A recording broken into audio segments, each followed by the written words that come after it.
Hi, I'm Jessica, and when I'm not drinking all the coffee, watching Razorback sports, or hanging out with my family of boys, it's my passion to help elementary music teachers just like you find your unique teaching style. My goal with this podcast is to share helpful tips, strategies, and to give you the motivation you need to gain momentum in your teaching so you can continue being the music teacher rock star you already are.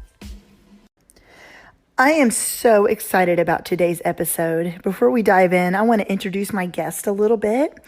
Jane Marsilio is everywhere on social media, Teacher Pay Teacher, and her website. You can find her at ciliomusic.com.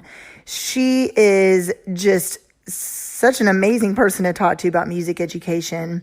And I love our conversation that we had, and I hope that you get something from it as well. She has taught 7 years in elementary music and 1 year in middle school. And what's so cool about her story is it's kind of similar to mine, where she didn't have any resources when she began teaching. And that's why she decided to start her Teacher Pay Teacher store, actually, because she had no curriculum and nothing to teach with. And so she basically just had to make everything for herself. In the process of our conversation, we talked a lot about routines, how that helps with classroom management, and how you can decide what routines to use with your students and how to change routines if you need to, and how do you go about doing that. I'm really excited about this topic, and I'm really excited for you to hear this conversation because I know you're going to get a lot from it. So make sure you click on the show notes where you'll see the link to her website and Teacher Pay Teacher store, or like I said, just find her anywhere online at ciliomusic.com. Let's go ahead and dive right in with today's conversation. Okay, well, we're welcoming Jane to the podcast. And like I said, she's from ciliomusic.com. And you guys, just from talking to her before we started recording this podcast episode, I am telling you right now, you are going to get so much from her. And she is just relatable and is going to give you some nuggets of wisdom that you can do in your classroom. And like I said, I want this podcast to feel like if you're listening to this and you are new to teaching elementary music, or you just don't know where to start, that you can relate to music teachers coming on here who are in the classroom just like you every day, figuring it out as well. So with that said, I would love Jane to introduce herself a little bit, and then we're going to go ahead and get started. Hey, so thanks for having me. So I was a music teacher for 8 years. I did 7 years in Maryland in elementary school. And last year, I moved to North Carolina and I didn't know how long I'd be here. And you know how hard it is to start at a brand new school. Mm-hmm. And I didn't know when I'd be moving because my husband's going to school down here. So I just decided to take a part-time job, like a temporary job, teaching middle school, and that got absorbed by the full-time arts teacher. So this year, I'm just doing some occasional subbing. So I just wanted to make it clear that that's okay. No, yeah, that's fine. I completely understand that.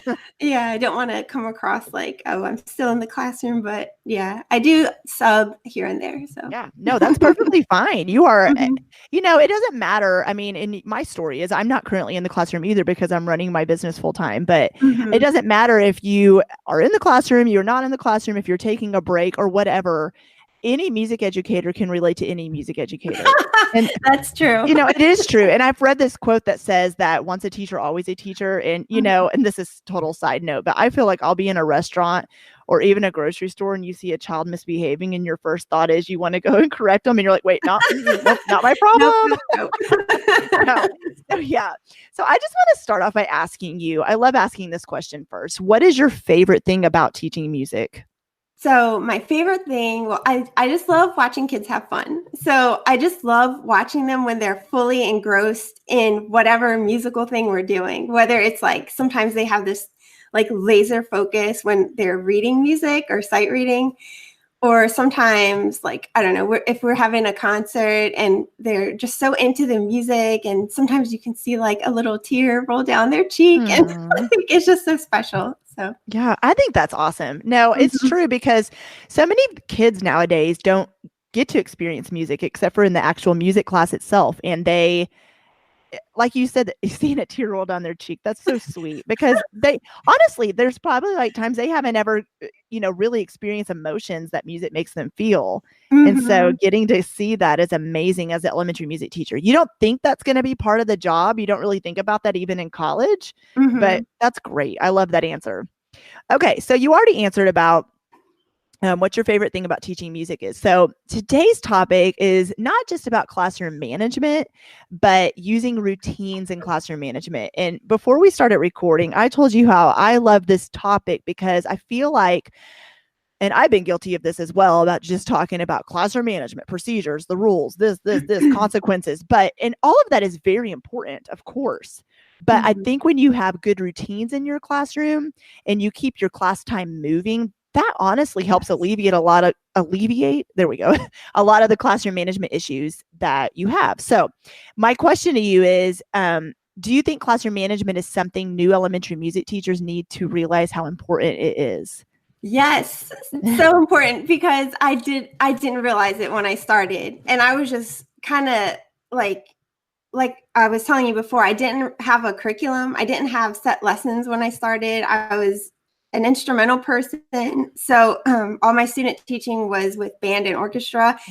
And I just was so overwhelmed. And I was trying to use the music textbooks, which are totally not in any kind of sequence or order. Oh, girl, I had the old ones too. I think mine were from like 1995. They were amazing. The pictures on there were like, what are these kids wearing? Yeah, exactly. So it wasn't until my 4th year of teaching where I was kind of like, I need to have a plan. So that's when I started thinking for the long term and developed a routine where I could just plug in everything I wanted to teach. And it made my life so much easier. I love that. I love that.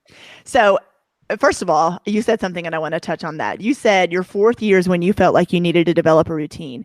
I have talked to so many teachers, and this is kind of getting off track, and we'll get back on track in a minute, but I've talked to so many teachers who say there's something about after your first 3 years, you feel like you start kind of feeling more confident or having a little bit of a handle on what you're doing. Do you feel like that's true? Yeah, I do. And I'm so surprised because, we've gone to school, we know how to read music and play music, and we're supposed to know how to teach music, but it's so funny how that confidence level isn't there for a lot of people in the beginning. And it really took a few years for me to realize, oh my goodness, I can do this. I can really do this. Oh man, it's totally true. It's so different going from student teaching to having your first job. And then you're in there and you look around and you're like, wait a second, I'm totally on my own now. And they're viewing me as this expert so I gotta kind of just do it, I guess. That's how I felt too. You're standing there like, okay, so I understand music. I have a degree in this, but nobody's here to help me anymore. Right. And I'm not a great singer. And I was on a cart. So I rolled into these classrooms, and I'm sure the classroom teachers were like, this is our new music teacher. Yeah. So I immediately started taking voice lessons and everything. I was just like, I really need to step it up. So yeah. Oh, I can relate to that because I'm an instrumentalist as well, clarinet and piano. And so, I've talked all about that. Singing. It's something about feeling a little uncomfortable around the kids, but they didn't care as much as I thought they would. Yeah. It's all in your head pretty much, right? Right. Okay, so we talked about your routines. I'm going to get back on track a little here. I just wanted to mention that about the 3 years thing because I think that's so true. Yeah. Okay, so do you notice it's easier to teach music? You mentioned this a minute ago, but when you have a good classroom management system in place. Yes, I do think it's easier because it kind of puts my brain in the frame of mind of oh, I know what I'm doing. This is what we're going to do. And it kind of just calms, it just puts me in a place where I just feel more confident.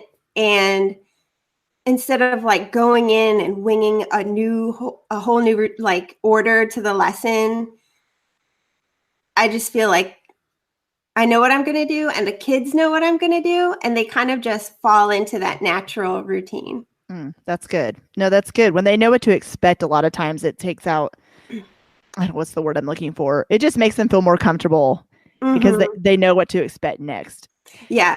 I related it to like if you didn't have routines in your everyday life, like I'm so surprised it took me so long to realize this, but like if you're going to the grocery store and the routine was different every week, like you're going through a different door, the aisles were mixed up. Some weeks there's bread, some weeks there's not bread, like or things that you do on a weekly basis. Like if you go to church service, I automatically know as soon as I walk in the door, we're singing 3 songs first, and then we're gonna do like the announcements, and then like Yeah. and we don't get tired of it. We're just used to it. It's normal. And I was a little bit worried that the kids would get tired of doing this same order, the same routine every day, but they never did. And I shouldn't have been surprised, but I really was. Oh, that's good. Okay, so let's talk about a little bit of the routines you do in your classroom.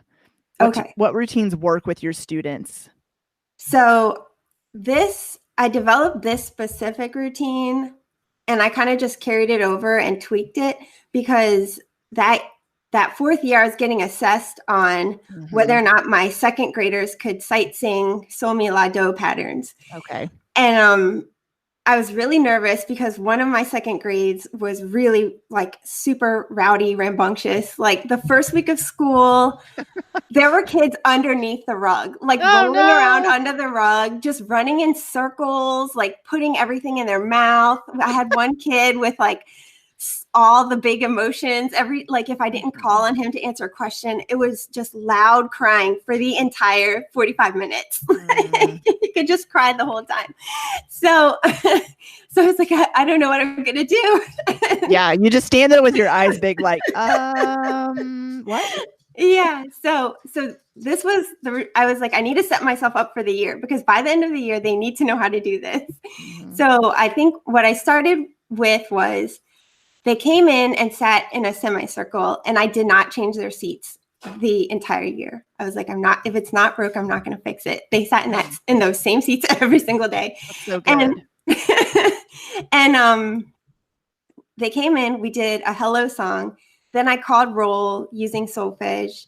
Then we did this warm-up called the Daily Dough. It's from Music Mind Games. It's really long, and so we learned it in small chunks and would add to it. After that, I was just like scrolling through Pinterest, and I found a free resource on Teachers Pay Teachers. It's called Solfa Dojo, and it has 6 levels, and it starts at Sol Mi, and there's different levels and stages. So every time they sing a pattern correctly, I would put a sticker on a sticker chart, and they were really into that, especially since all the second grade classes were watching each other to see who had the most stickers. So they would sing a pattern, and if the whole class could sing it perfectly, we got a sticker. And then after that, I started pulling out a few different patterns for kids to sing individually. And then the final part was we would learn a folk song. So I would take a folk song like Apple Tree or something, and we would learn the rhythm and the solfege and like learn how to notate it and put it in order and all that. And that would take multiple lessons. So I'd break that up over multiple lessons. And by the final lesson, we would do like the game or the circle dance that went along with the song, but only if they could handle it. Because I'm used to just having like fun, game. But some classes can't handle too much fun. No, I completely understand. Yeah. So going from like a rigid routine into like a fun game kind of kept that serious mindset all through the end to where it ran pretty smoothly. I was just like, even to the end of the year, I was like, I can't believe this is working. Yeah. So I feel like, first of all, I want to say, I think that's amazing how you developed your own routine. I love that. And I think every teacher, you're going to do what works best for your particular classroom. And so you and I talked a little bit about, before we started recording, about how your routine may not, did I say it right? Your routine may not work well in other classrooms, or you don't know if your system would work for other students who you haven't, been teaching. And so, I mean, would you encourage teachers to just find the right routine that works for them and their particular set of students? Oh yeah, definitely. Because I couldn't teach like my mentor teachers. And I just knew from my personality, like some things were so draining to me that by the end of the day, I was just like exhausted. And I just needed to have something that felt comfortable and natural to me that I could use to get through like all of my lessons. That's good. And so it's okay if you don't teach like the music teacher down the street. If you do things your way, it's your classroom and you find your teaching style. I think that's so important to stress because I know when I started out, you learn about all the teaching methods, of course, in college, and then you get in your classroom and then you're like, well, how do I know what to pick? How do I know what to do? How do I know? I felt so stuck with that. And so like you, I did kind of develop my own routines and just, it was kind of trial and error because things I thought were going to work or, oh, the students will really respond to this. I would sometimes plan way too much and then would stress myself out not being able to get through it all in that 45-minute chunk of music. Yeah. And sometimes I would notice I did not plan enough. And so then it would be all this 10 minutes of downtime, and 10 minutes in a music classroom seems like 2 hours, right? Oh, yeah. So like you, it just kind of takes time to just, you try something, you try a routine, it doesn't work, then try a different one. Or, hey, okay, I'm going to put this place here or this here and then move it around. Is that kind of what you did to develop yours? Yes, I would say just like start with a routine in mind and just tweak it as you go. But I will say when I switched to a new school, I had a class that was kind of just like notorious for fighting. It was just like this cohort. And I was switching my routine too much. So I think what I didn't do was to give my routine a chance. And I was just kind of having all this self-doubt and then listening to all these other teachers and they were telling me what I should do and how I could change up my lessons. And I feel like that just made it worse because every few weeks I would just be trying something totally new and that would throw everybody off. So I would just say, like, if you're going to tweak your routine, that's fine. But don't change it completely. Well, hey there, music teacher. I hope you're having an amazing summer, which you totally deserve. But as you're enjoying your summer and taking professional development, I want to mention an upcoming free challenge that will help you start the next school year off right.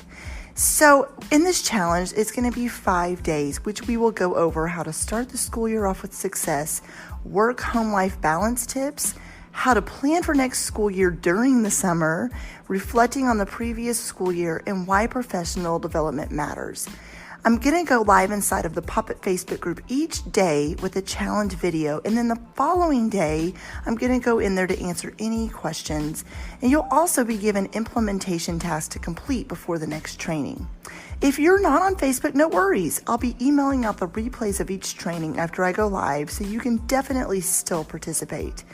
The best thing is you're going to get to know other music teachers during the challenge who will help encourage and support you as you think through the challenge questions and as you think through your planning for the upcoming school year. The challenge starts July 22nd. Whenever you decide to join the challenge, you'll be emailed a link to join us. I'm so excited to get started, and I really know that this will help music teachers with their mindset and planning the upcoming school year, and I cannot wait to see you there. So all you need to do is simply head to thedomesticmusician.com/training, or after you're at thedomesticmusician.com, click on the free training tab, and you will see the graphic for the Harmony Start the School Year Off 5-day challenge, and just click on that and you will be able to sign up. I can't wait to see you there, and have a great rest of your summer.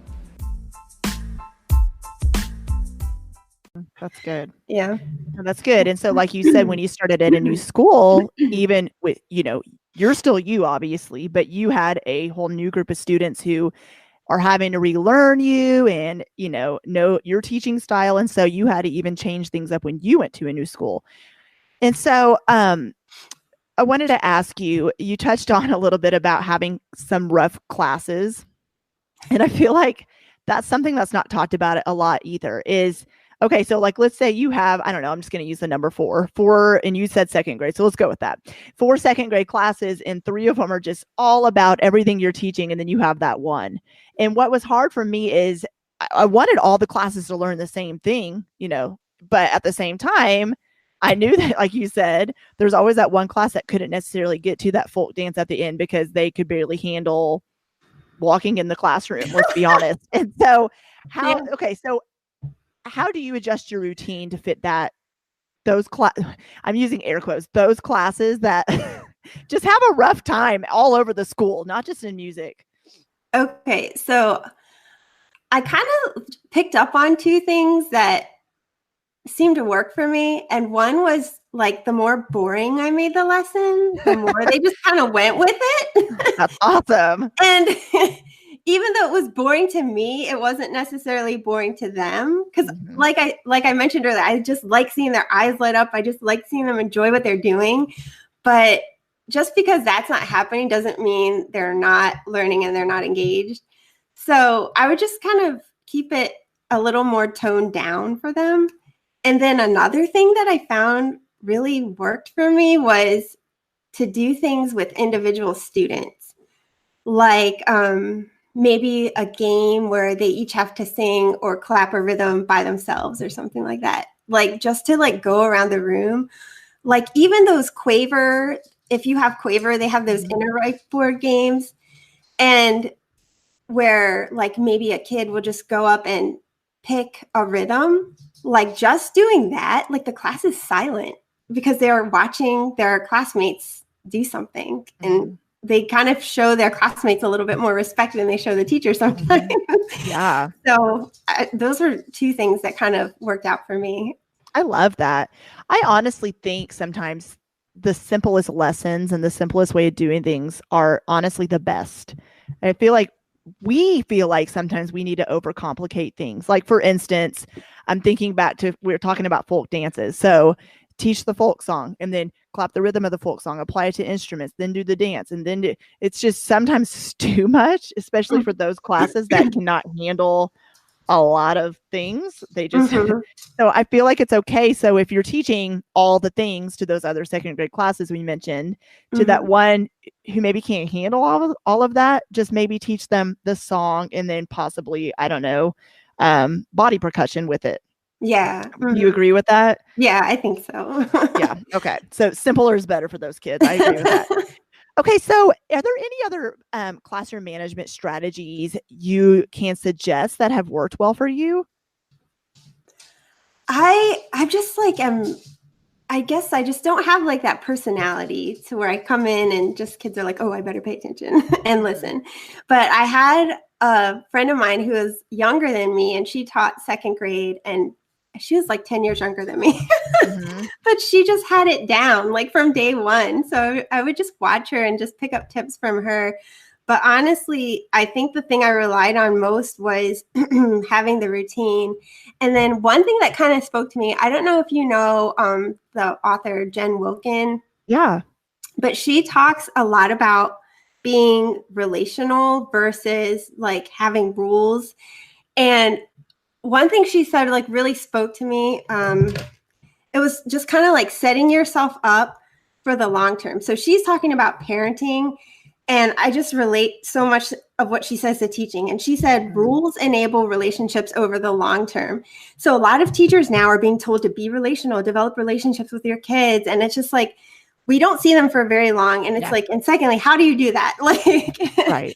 And so a lot of people confuse being relational with being likable and being friends and like just having like some kind of like banter with your children, but it's not going to set yourself up for the long term. So I feel like if you're focused on the rules and there are consequences for the rules and you enforce your rules, that's when you have the opportunity to, like, the rules will bring the children to you, because that's when you have the opportunity to have a conversation with them and to sit down with them and explain their consequences. And that's when they can kind of see like you are on their side, but you do have to enforce these rules. And case in point, like my first school, I had a kid who was literally recruiting kids for his parents for like a gang that was like a neighborhood gang. Oh my. And we had a very, very, very rocky start. Like it was rough. And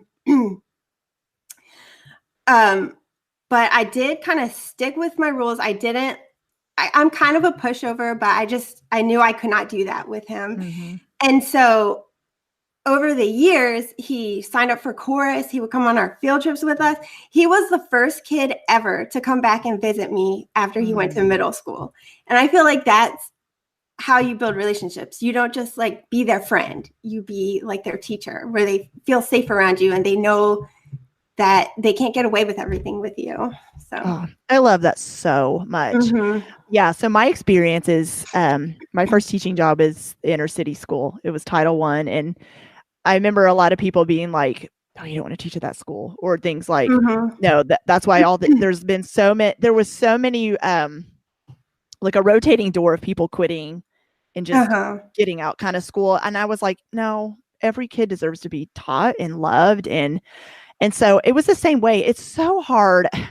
I've heard this so many times too, like you said, for music teachers to develop a relationship with students, because you aren't with them all day. You don't have them in the classroom all day long like the general classroom teachers. But like you said, being relational, finding those moments where if they are the one, losing a privilege, or, if you're having to have a conversation with them, a hard conversation, but turning it around and being like, but here's how we're going to improve. I'm not giving up on you.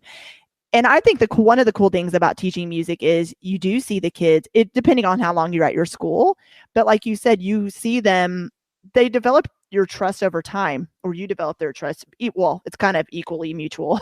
But throughout the years, you'll see sometimes them go from kindergarten to 5th or 6th grade. And it's awesome, because usually in those years that you're going to have the hardest times, when they're like getting older in 4th and 5th grade, a lot of these kids, they already know you. And they're even the kids that are in the roughest of home environments and the roughest of neighborhoods, and they know you love them because you've given them time to do that. So as a music teacher, I feel like ways you can be relational, like you said, is having conversations. But even going back to routines, I feel like part of something you can include in a routine, if you're comfortable doing this, is at the beginning or end of class, is just have maybe 2 minutes to talk about, what did you eat for dinner last night? Do you have a favorite book you're reading? Are you doing anything fun after school, or spring break's coming up? What are your plans? And a lot of times these kids, I feel like, even, and I don't mean this harshly, but the students I taught didn't even have parents asking them these questions a lot of times. And so just having someone to and they'll look at you like, oh, view you as more than just the music teacher. Do you feel like that? Did you do stuff like that too? Or you just kind of maybe, and I know you don't have a lot of time to do, and so maybe it's not every week, but you just asking them questions about life as well? Yeah, I feel like you can do that, especially since I had morning duty and afternoon duty in the hall, and you can just kind of chit chat with them a little bit, or recess. Sorry. No, you're fine.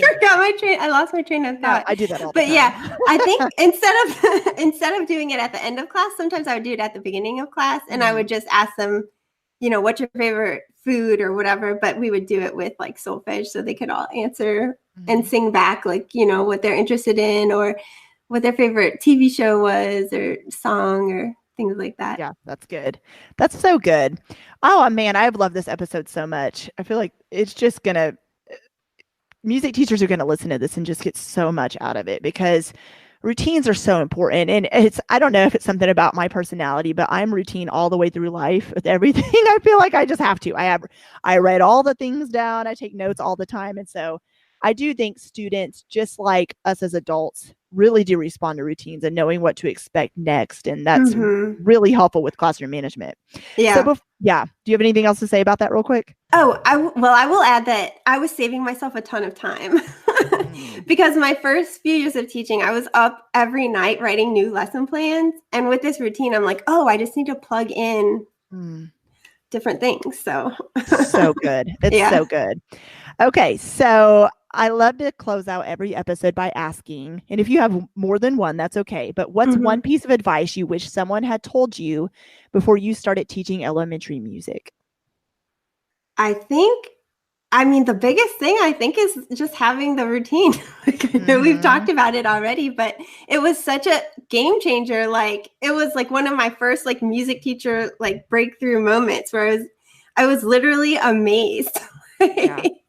Like, I just couldn't believe how much I was getting done. And like before, like when I would teach recorder, I had a few different method books, and I would just throw a song up on the whiteboard, and we were getting like nowhere. So one thing I started doing was I just started going deeper into everything that they were doing. So with the recorder, like instead of just putting up a song and going over BAG, we like broke everything down. And you need to just break everything down into something that's repeatable for every song. So like we would go over the lyrics, we would go over the rhythm, we would go over the solfege and sing it multiple times. Then we would go over the notes, we would go over the fingerings needed for the song, we'd go over articulation, we would practice the song with like hints with like the note names. And then by the time we had finished this whole process, by the time I took away the notes and they were just reading the music, I was amazed that like 80% or 90% of the kids could just play the song. That's awesome. Yeah. That's awesome. Hey, so before we go, I actually did forget to ask you one thing, but I think it's important.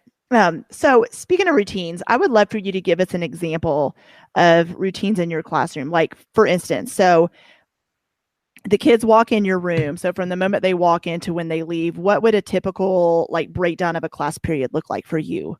Okay, so I kind of went over a little bit of my routine for what that I did with the second grade class. So they would enter, we would do a hello song, do roll, sing the daily do, do our solfa dojo drill.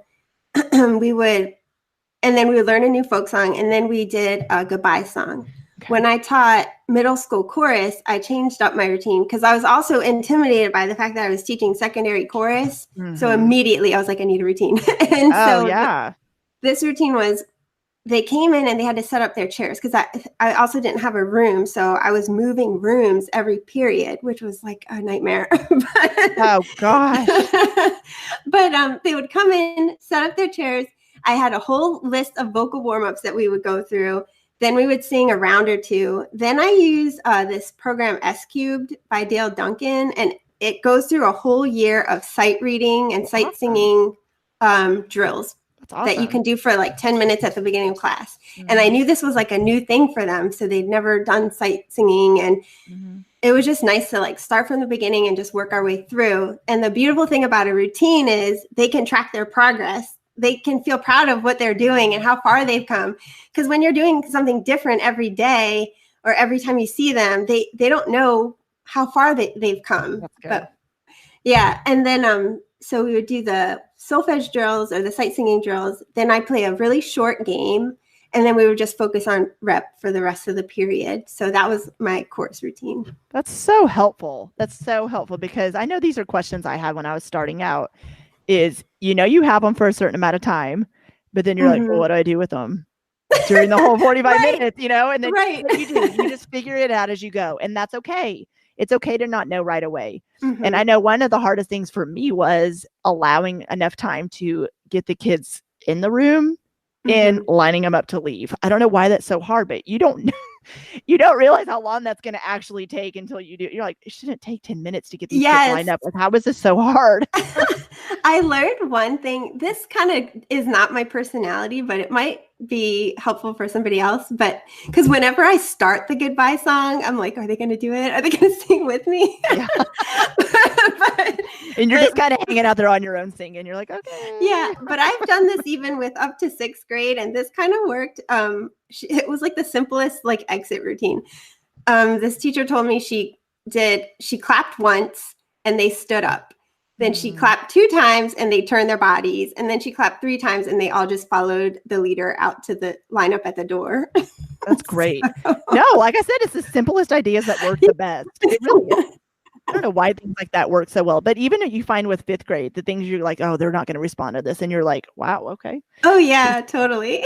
Well, Jane, it was so great having you on. I really am so glad you came on here. And I just love this conversation. I've never really heard anybody break it down the way you did. So thank you so much. Yeah, thanks so much for having me. Thank you so much for listening in to the Elementary Music Teacher Podcast. Be sure to subscribe to the podcast so you never miss an episode. And while you're there, I would love for you to review the show and leave a rating on iTunes.